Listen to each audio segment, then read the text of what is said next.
Many of you know the song Amazing Grace. In the middle of that song, it says, I once was blind, but now I see. Now, is it possible to be a person of God and still be blind? Well, let's find out.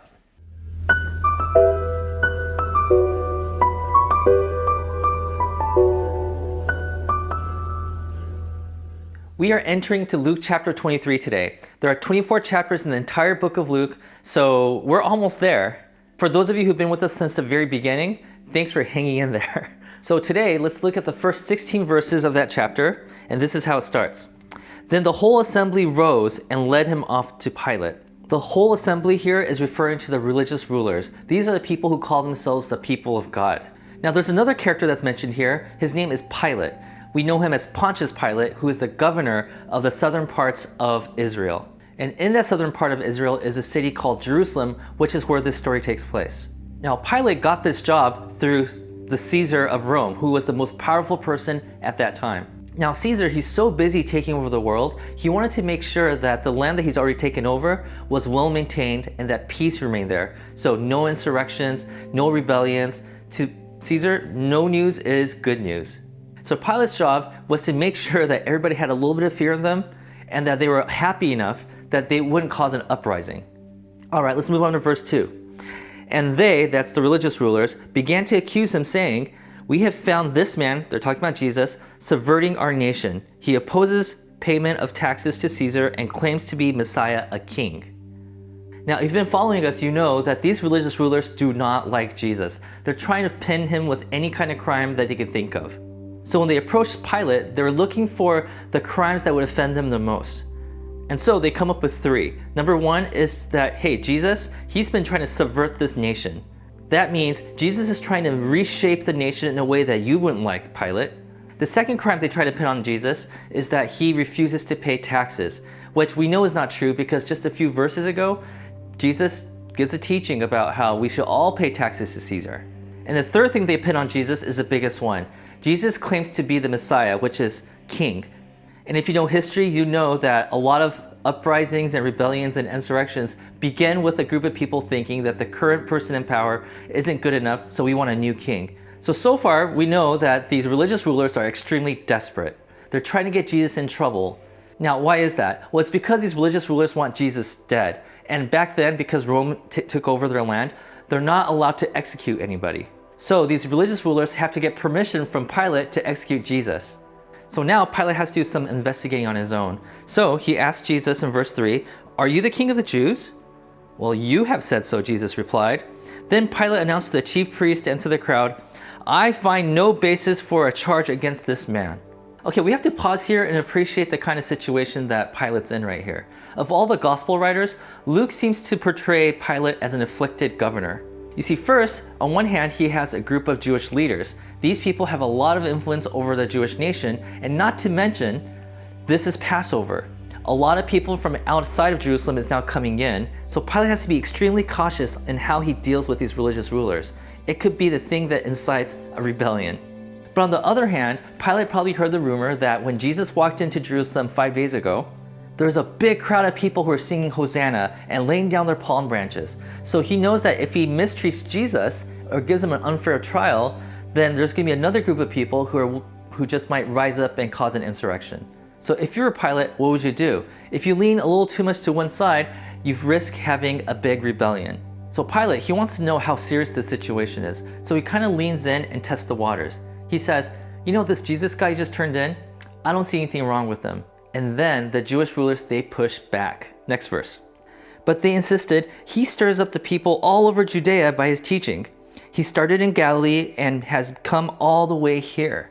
So these religious rulers, they're trying to make a bigger case now.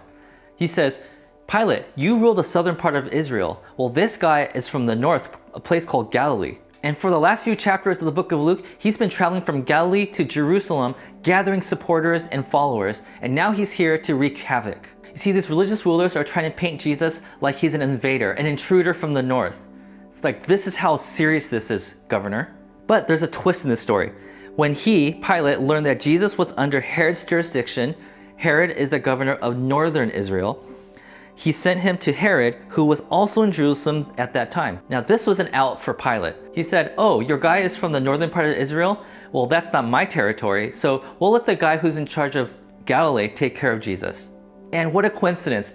Herod is here in town in Jerusalem because of Passover. You could just take him over there right now. And whatever Herod's conclusion is about Jesus, I'll go along with that. This is his way of washing his hands clean. Okay, so let's see what happens next. Verse 8. When Herod saw Jesus, he was greatly pleased because for a long time he had been wanting to see him. From what he had heard about him, he hoped to see him perform a sign of some sort.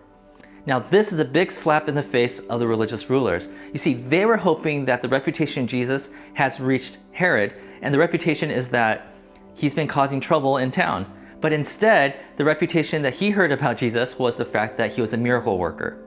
So, verse 10, the chief priests and the teachers of the law were standing there, vehemently accusing him. So now these religious rulers, they're trying to convince Herod of the same thing they were trying to convince Pilate. Then Herod and his soldiers ridiculed and mocked him.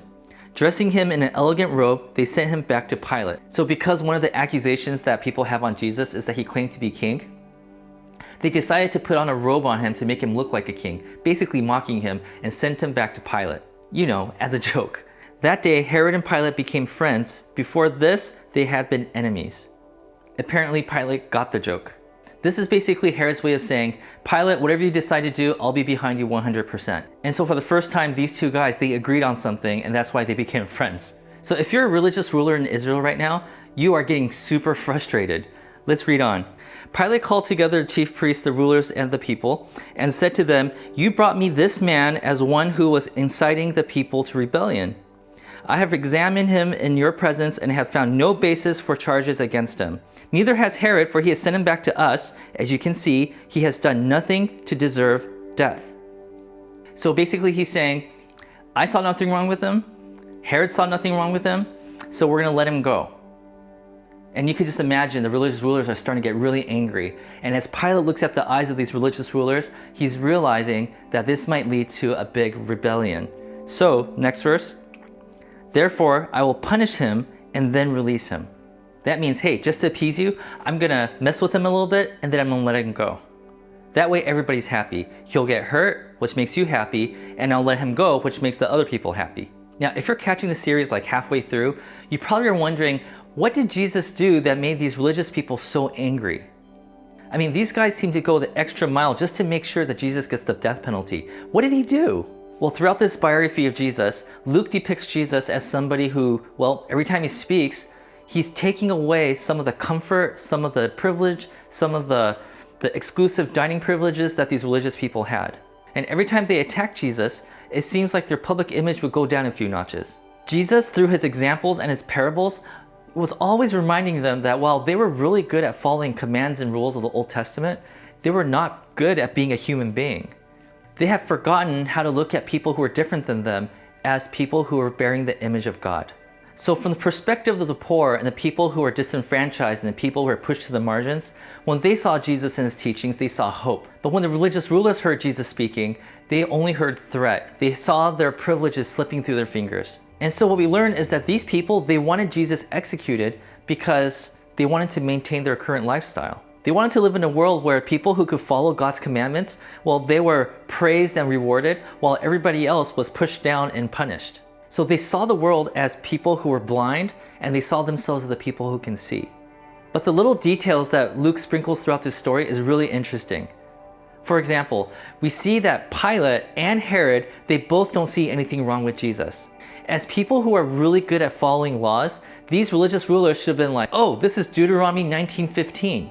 There it says, if you want to accuse somebody of wrongdoing, you need at least 2 witnesses. But in this case, we have 2 witnesses who testify against what the religious rulers are hoping to hear.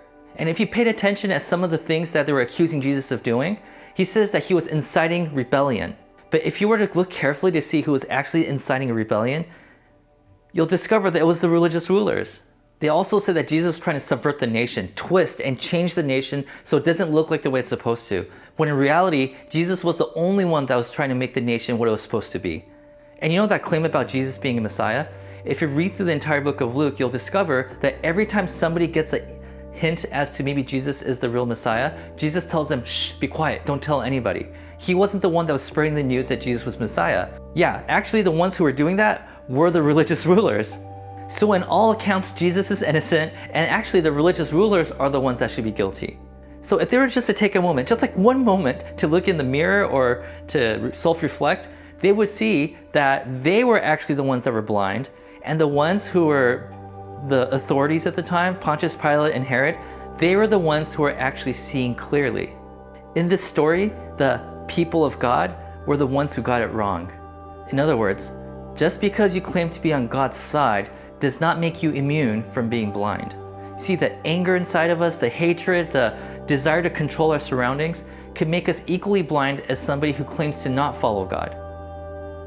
Now, scholars have studied this text many, many times, and they're always caught by this really interesting fact that the way that Luke tells the story, tells it in a way that includes the reader into the story. If you were to read this text in its original language, you would see yourself in the shoes of these religious people.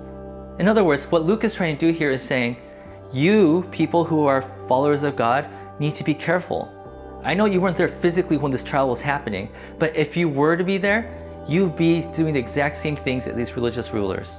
Luke is telling us, it's time that we look in the mirror to see how blind we actually are. So church, may we ask God to search deep within our hearts and see that there's any offensive way in us. And may God give us the eyes to see the image of God in every single person, especially in our enemies. And may we all experience heaven together. God bless.